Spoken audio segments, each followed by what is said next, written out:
Hello, good morning mga lods. Nya na punta sa itong mga buhay ng mga manok.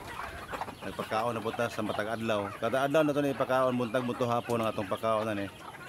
Unya, mayo ini karon kay naulian na.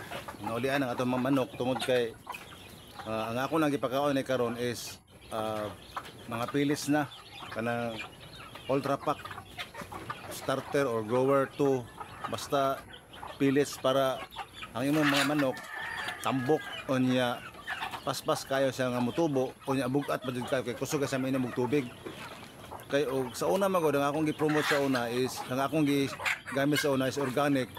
Ang resulta sa mga manok niwang kayo unya hinay pa jud kay sa mutubo mo na nga og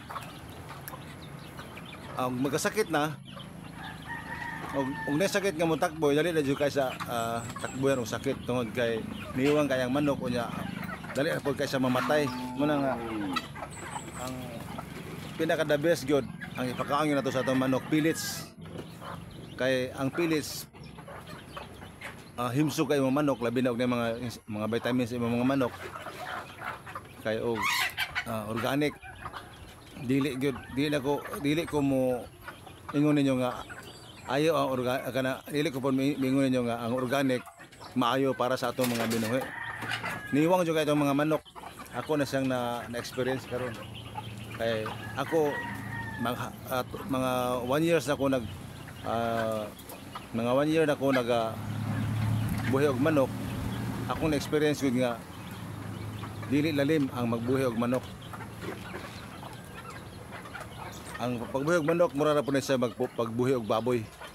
Ang baboy og organic ay ipakaon dugay kaysa mutubo niwang pagyod mo na nga ni-divert ako karon og mga pellets kay ang pellets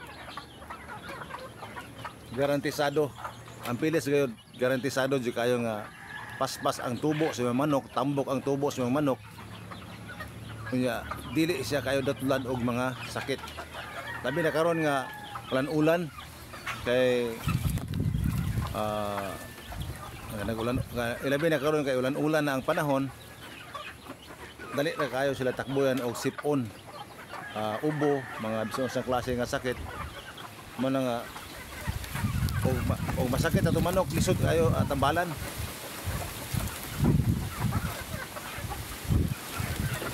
labi na og daghan na kayo imong tambalan kay nagsakit na tanan imong manok lisod kay tambalan mga lods mo na nga salamat kayo sa inyong pagtanaw mga amigos.